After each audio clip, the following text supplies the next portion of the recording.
Polícia Federal prendeu os responsáveis, segundo a investigação, por uma tentativa de golpe de Estado em 2022. Logo pela manhã, policiais cumpriram mandados contra militares que elaboraram um plano para matar o presidente Lula, o vice-presidente, na época presidente eleito, vice-presidente Geraldo Alckmin, e o ministro do STF, Alexandre de Moraes. E o ministro da Justiça, Ricardo Lewandowski, disse que os autores estiveram bem perto de cumprir esse objetivo. Nós vamos a Brasília conversar com o repórter Marcos Amoroso, que traz todas as informações ao vivo para a gente dessa denúncia que é de uma gravidade nunca vista no nosso país, né, Amoroso? Boa noite para você. Exatamente, Augusto. Boa noite a você, a Amanda e a todos que nos assistem. Um assunto que repercutiu o dia inteiro, Voltando a falar da fala do ministro Lewandowski, ele classificou como extremamente preocupantes as informações sobre esse plano para assassinar Lula, Alckmin e Moraes. O ministro da Justiça, ele estava comentando sobre a operação contra-golpe, que foi deflagrada pela Polícia Federal logo na manhã de hoje e prendeu 4 militares do Exército e um agente da Polícia Federal. Sobre essas prisões, inclusive, Lewandowski afirmou que é inadmissível que agentes do Estado atentam e façam crimes contra o próprio Estado. O ministro da Justiça afirmou que, na avaliação dele, não houve falha de segurança neste caso. Lewandowski comentou que teve uma conversa com o presidente Lula sobre essa situação e que o petista afirmou para ele que ficou completamente estupefato diante dessa trama golpista. Nós separamos um trecho da fala do Lewandowski para poder passar agora, vamos assistir.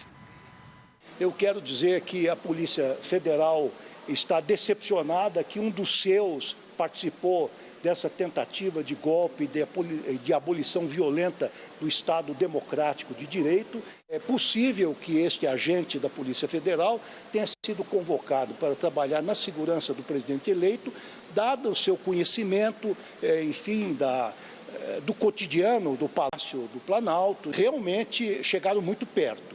E eu acabo de ler as 200 e poucas páginas da representação da Polícia Federal. Em vários momentos chegaram muito próximo, rondaram o apartamento funcional do ministro Alexandre de Moraes, certamente não tiveram oportunidade de praticar esse pavoroso desígnio, criminoso que eles estavam urdindo. Muito grave que pessoas que foram formadas pelo Estado para o emprego lícito da violência, foram armados pelo Estado, pratiquem esse tipo de atentado contra o próprio Estado. Isso é absolutamente inadmissível. O inquérito prossegue, deverá terminar, digamos, nos próximos dias ou semanas, em que estes aspectos todos serão deslindados, serão aprofundados. As revelações da operação contra-golpe repercutiram e muito aqui em Brasília. Nós preparamos uma reportagem contando os detalhes dessa operação e também das repercussões. Vamos acompanhar.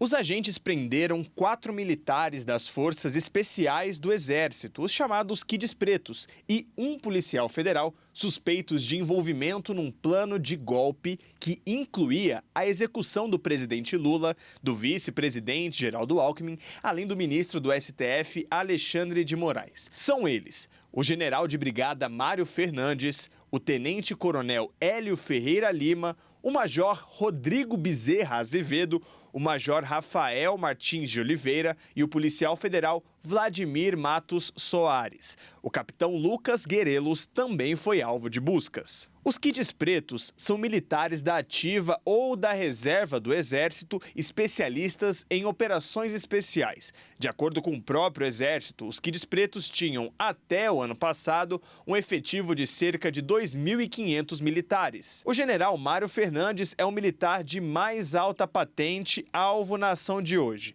Ele foi o número 2 da Secretaria-Geral da Presidência da República em 2022, durante o governo Bolsonaro. De acordo com a polícia, ele era o ponto focal do governo Bolsonaro com os manifestantes golpistas.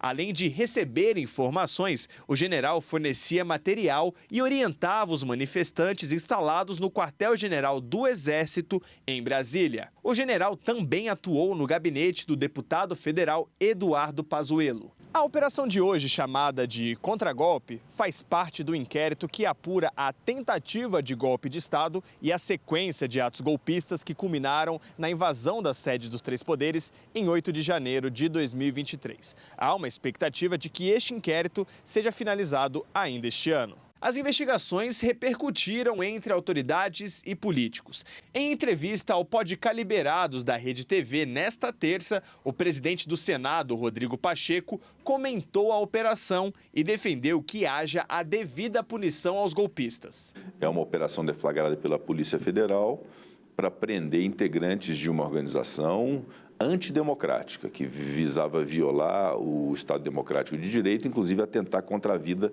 de autoridades por um fundamentalismo ideológico estúpido, mas infelizmente existente na sociedade hoje do Brasil. E isso está sendo combatido à luz desses crimes graves, evidentemente, de violação da democracia e contra a vida de autoridades. O presidente do Supremo Tribunal Federal, ministro Luiz Roberto Barroso, disse que é um retrocesso imenso saber que estivemos perto de alguma coisa como essa.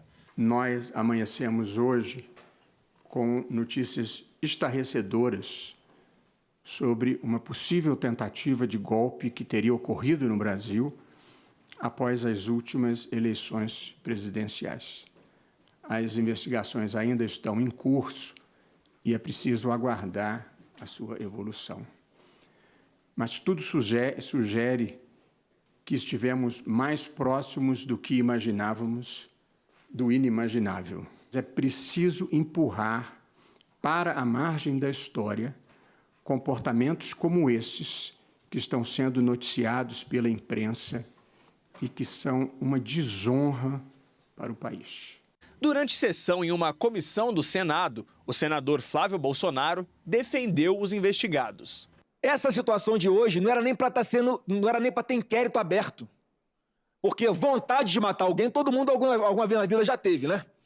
Por mais que seja abominável esse sentimento, a gente ora, pede perdão a Deus por ter tido essa vontade, isso não é crime. O ministro da Secretaria de Comunicação da Presidência, Paulo Pimenta, afirmou que não deve haver anistia para quem tentou dar um golpe de Estado. E essa investigação precisa levar às últimas consequências para que realmente todos aqueles que atentam contra a democracia sejam identificados e paguem por esse crime, porque a sociedade precisa, definitivamente compreender que crime contra a democracia é algo que não pode ser tolerado. E por isso que a gente não pode falar em anistia e não pode falar em impunidade.